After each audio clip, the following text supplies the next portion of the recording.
Hi friends, नमस्कार दोस्तों। आप देख रहे हैं पोल्ट्री मैनेजमेंट एंड पोल्ट्री की जानकारी चैनल और मैं हूं आपका दोस्त अजय ठाकुर।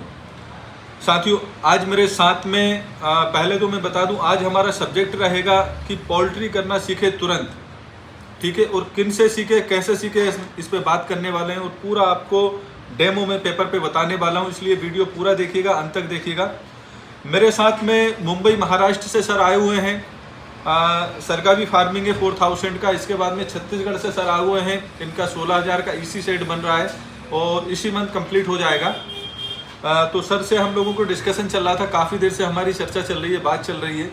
तो एक टॉपिक निकला कि भाई कैसे फार्मिंग की जाए, कैसे मुनाफा कमाया जाए, क्यों फार्मिंग बंद हो जाती है।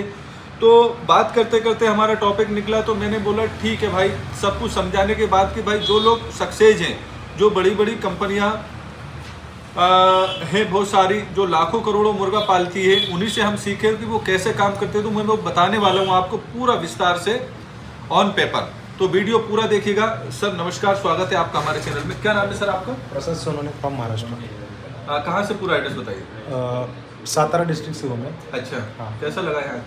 बहुत अच्छी इन्फॉर्मेशन दे रहे, और जो सर बताते हैं उस टाइप से हम करेंगे ना, तो हम पोल्ट्री फार्म बिजनेस में हम 100% सक्सेसफुल हो जाएंगे। Thank you very much sir. Sir आपका भी स्वागत है। क्या नाम है सर आपका? गजेंद्र प्रसाद। गजेंद्र जी, जी, मैं कोरबा डिस्ट्रिक्ट छत्तीसगढ़ से।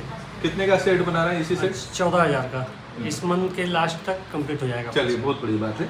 हाँ बताइए। देखिए साथियों, इधर हमें दिखाइए। मैंने सर से सबसे पहले तो ये बताया कि आपका इसी सेट बन रहा है 14,000 15,000 का, अच्छी बात है। सर कॉन्ट्रैक्ट फार्मिंग करते थे, कॉन्ट्रैक्ट फार्मिंग से पर्सनल फार्मिंग पे आ रहे हैं, खुद फार्मिंग करेंगे, ये भी अच्छी बात है। लेकिन कोई भी काम करने से पहले उस काम को सीखो, उसका अनुभव लो, है ना, उस पर ट्रेनिंग लो, एक्सपर्ट से मिलो, वीडियोस देखो, पढ़ो, लिखो, अध्ययन करो, इसके बाद काम करो। हम पोल्ट्री फार्मरों की कमी क्या है कि हम लोग क्या है, बिना जानकारी के सर, बिना पढ़े लिखे, बिना अध्ययन करे, बिना अनुभव लिए और बिना कोई ट्रेनिंग लिए हम लोग इन्वेस्ट कर देते हैं।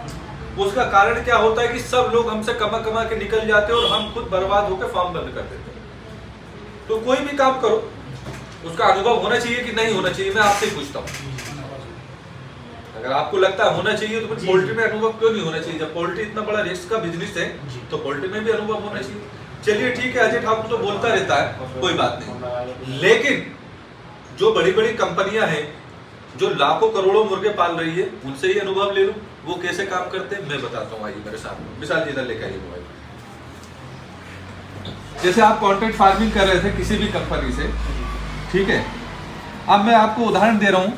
मान लीजिए कि 6,000 मुर्गी का फार्म, मैं उदाहरण दे रहा हूँ ये आपको, है ना। 6,000 वर्ड का फार्म उनने आपसे कॉन्ट्रैक्ट पे लिया मुर्गी का, ठीक है। मतलब कंपनी वाले कैसे काम करते हैं और किसान कैसे काम करता हूँ, मैं दोनों आपको विस्तार से समझाने वाला हूँ, ठीक है। 6,000 मुर्गी का फार्म किराए से लिया। अब क्या करते हैं सर, वो सबसे पहले ये निकाल लेते हैं कि 6,000 मुर्गी में हमारा कितना फीड लग रहा है। तो अगर 2 किलो हम करते हैं तो 6,000 मुर्गी, आपका एक मुर्गी खाती है हमारा 1.5 किलो खा के 1 किलो वजन लेती है। 2 किलो खा के 3 किलो खा के 2 किलो वजन लेगी 1.5 के FCR के। और हमें 2100-2200 ग्राम भी करना हो जाता है मुर्गा, तो हम समथिंग वैसे होता है 6 या 18 180 कुंडल, यानी 18 टन। लेकिन हम 2 टन एक्स्ट्रा मान लेते हैं, है ना, तो 400 बैग समझ लेते हैं, ठीक है। 6,000 मुर्गी हमारा 400 बैग दाना खा रही है, ठीक है, 20 टन। अब 400 बैग दाना हमारा खा रही है, यानी आपका होगा 200 कुंडल। सीधी सी बात ये है, 20 टन 200 कुंडल, सॉरी 200 कुंडल हो गया ये, ठीक है, यानी 20 टन, ठीक है। अब सब सवाल आता है, 20 टन दाना इनने 6,000 वर्ड की मुर्गी का फार्म किराए से लिया, उसमें इनको 20 टन दाना लग रहा है, ठीक है।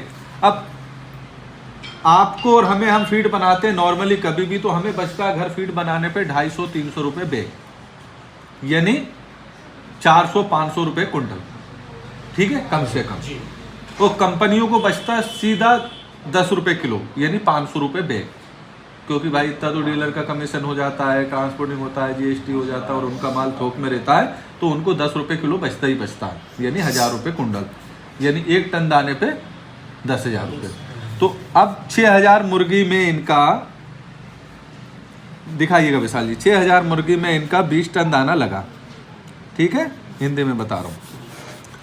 अब 1 टन दाने पे इनका कितना पैसा बच रहा है? 10,000 रुपये, ठीक है। तो 20 टन दाने पे 2 लाख रुपए हो जाएगा, हो गया 2 लाख रुपए। अब ये तो उनका फिक्स इनकम हो गया 2 लाख रुपए, फिक्स हो गया बिल्कुल। मतलब उनने 6,000 का फार्म लिया तो 2 लाख रुपए तो उन्हें मिलना ही मिलना है, ठीक है। अभी माल नहीं बेचा। अब जब माल मार्केट में आता है सर, तैयार होता है, मार्केट में जब माल तैयार होता है तो ये लोग क्या करते हैं, देखिएगा इधर दिखाइए, तैयार होता है तो ये सबसे कम रेट खोलते हैं, सबसे कम रेट में माल बेचते हैं, ठीक है। मान लीजिए कि 90 रुपये रेट चल रहा है तो ये 80 खोलेंगे, 75 भी खोल सकते हैं, ठीक है। सबसे कम रेट में माल बेचने से क्या होता है, सबसे पहले इनका माल बिकता है, क्योंकि भाई जो सबसे कम रेट खोलेगा उसका सबसे पहले बिकेगा, सबसे पहले माल बिकेगा। तो कम रेट करके सबसे पहले माल बेच दिया, ठीक है। क्योंकि ये लोग मुर्गे से पैसा नहीं कमाते हैं, ठीक है, ये फीड से कमाते हैं, मैं वो भी बताऊंगा। सबसे पहले माल बेच दिया तो क्या हुआ, सबसे पहले पूंजी खड़ी हो गई, पूंजी खड़ी कर ली, ठीक है। पूंजी खड़ी करके अपना 2 लाख रुपए निकाल लिया, सेव 2 लाख का प्रॉफिट हो गया, ठीक है। अब जब ये कम रेट खोलते हैं सर, तो किसान का भी कम रेट में बिकेगा, सीधी सी बात ये है, किसान का भी कम रेट में बिकेगा, किसान का भी कम रेट हो गया। जब किसान का कम रेट में बिकेगा तो किसान को घाटा होगा, जब किसान को घाटा होगा तो 2-3 साल में जाकर किसान का फार्म बंद हो जाएगा, जब लॉस होगा तो। क्योंकि ये लोग क्या कंटिन्यू रेट कम खोलते हैं, हमेशा रेट कम खोलते हैं, क्योंकि इन्हें मुर्गे से पैसा नहीं कमाना रहता, इन्हें पैसा कमाना रहता है फीड से। इन्हें तो पहले फीड पे कमा लिया, हम लोग मुर्गे के भरोसे बैठे रहते हैं, यार संडे को रेट आएगा, मंडे को रेट आएगा, नई साल पे डालेंगे, होली पे डालेंगे, दशहरे पे डालेंगे, बस इसमें बैठे रहते हैं, ठीक है। मुर्गे से पैसा नहीं कमा जाता, मुर्गे से सिर्फ पूंजी खड़ी की जाती है। मुर्गे से अगर पैसा कमता तो सभी लोग करोड़पति होते, किसी का फार्म बंद नहीं होता। समझिए बिजनेस को, ये लोग मुर्गे से पैसा नहीं कमाते, मुर्गे से सिर्फ ये अपनी पूंजी खड़ी करते हैं बेच के, ठीक है ना। या तो कम कमाते या नहीं कमाते, बराबर में भी बेच देंगे तो भी इधर 2 लाख रुपए कमा लेते हैं, समझिए बिजनेस को। और हम लोग मुर्गे के भरोसे बैठे रहते हैं। अब जब साहब 2-3 साल में जाके किसान का फार्म बंद हो गया, मान लीजिए 6,000 का ही बंद हुआ, तो 6,000 मुर्गी का बिजनेस किसका बढ़ा? जब किसान का बंद होगा, कंपनी का बढ़ा। अब समझिए पूरी बात को। सबसे पहले देखिए सर, पास में आके देखिए, सबसे पहले 2 लाख रुपए भी कमा लिए, सबसे पहले माल भी बेच दिया,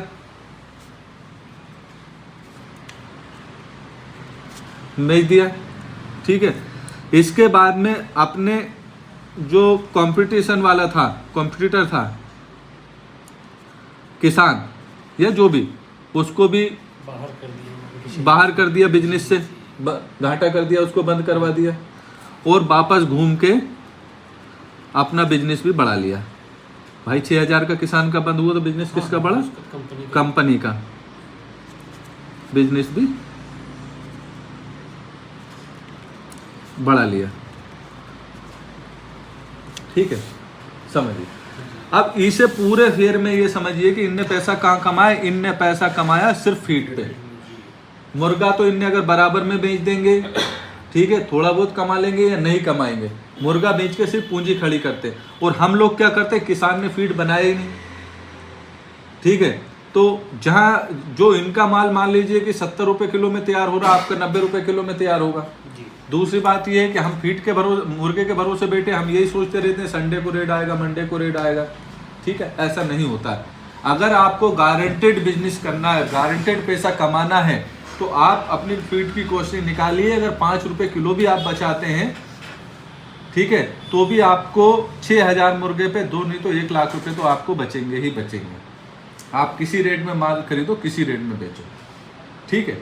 और अब देखिए इनको, ये लोग शेड नहीं बनाते, पोल्ट्री फार्म नहीं बनाते, पोल्ट्री फार्म ये कॉन्ट्रैक्ट पे लेंगे, किराए से लेंगे, लेकिन फीड किसी से नहीं लेते हैं, फीड उसमें खुद बनाते हैं। मतलब घर किराए का ले लेंगे लेकिन खाना उसमें खुद बनाएंगे। और हम लोग क्या करते हैं, हम लोग घर अपना बना लेते हैं और खाना होटल से मंगाते हैं। अब इसके बाद में फीड में भी झोलमाल हो जाता है। 2 क्वालिटी का फीड आता है, एक घटिया क्वालिटी, एक लोवेस्ट क्वालिटी, एक प्रीमियम क्वालिटी। आपने अगर मान लीजिए 100 बैग लिया तो 30 बैग आपको घटिया मिला देंगे और 70 बैग प्रीमियम दे देंगे। जो वेस्टेड होता है ना, जो फेंकने वाला सोया होता है, फेंकने वाला मक्का होता है, उसका भी फीड बना के उसी बैग में पैक करके दे देते हैं। तो कहाँ से सक्सेस होगे? पहले आप इसको पूरा समझ तो लो, लेकिन इसको पूरा पढ़ तो लो, पूरा अध्ययन तो कर लो, ट्रेनिंग तो ले लो, फिर करो। कोई दुनिया की ताकत आपका फार्म बंद नहीं कर सकती। और बिना पढ़े लिखे, बिना अध्ययन करे, आंख मूझ के अगर इन्वेस्ट करोगे तो जहाँ पैसा लगाना चाहिए वहाँ तो पैसा नहीं लगेगा, और जहाँ नहीं लगाना चाहिए वहाँ सेट बना के पूरा पैसा हम ब्लॉक कर देंगे। यही करते ना। वीडियो कितने मिनट का हो गया? 10 मिनट का। चलो, बातें मुझे और भी बतानी थी लेकिन वीडियो काफ़ी लंबा हो रहा है, तो इससे ज़्यादा वीडियो क्या है कि देख नहीं पाते लोग। तो उम्मीद करूँगा साथियों समझ में आया होगा आपको पूरा सभी को। एक बार फिर से आप देख लीजिएगा इसको, स्क्रीनशॉट भी आप ले सकते हैं किस तरह से कंपनी वाले काम करते हैं और हमें किस तरह से काम करना है। आप भाई इन्हीं लोगों से सीखिए, इसी तरह से काम करिए। आपको शेड बनाने की आवश्यकता नहीं है, शेड आप किराए पे लीजिएगा। क्योंकि हम क्या करते हैं, सबसे पहले तो शेड बनाने में सारा जो जेम का पैसा है पूरा ब्लॉक कर देते हैं, वो पैसा कभी नहीं निकलता, ठीक है। और कंपनी वाले क्या करते हैं, शेड नहीं बनाते। अगर आप जैसे मान लीजिए कि 5000 का शेड बना रहा हो और 15 लाख रुपए लगा के शेड बनाया, जो काम आप 15 लाख रुपए लगा के कर रहे हो वो 15,000 रुपये महीने में आपसे किराए से लेके कर लेते हैं। और जो 15 लाख रुपए हम शेड बनाने में ब्लॉक कर रहे हैं, उस 15 लाख को उठा के वो फीड में लगाएंगे, यानी सिर्फ मक्का भी खरीद लेंगे तो साल भर में 15 लाख से फिर 15 लाख कमा लेते हैं। क्योंकि फसल पे मक्का मिलती है 12 रुपये 15 रुपये के जी, बाद में हो जाती है 20 से 25 रुपये के जी, ठीक है। तो वो मक्का में लगाते हैं तो वापस पूरा पैसा रिटर्न भी हो जाता है और कमा भी लेते हैं। और हम पैसा कहाँ लगाते हैं, हम लगाते हैं फार्म बनाने में, ठीक है।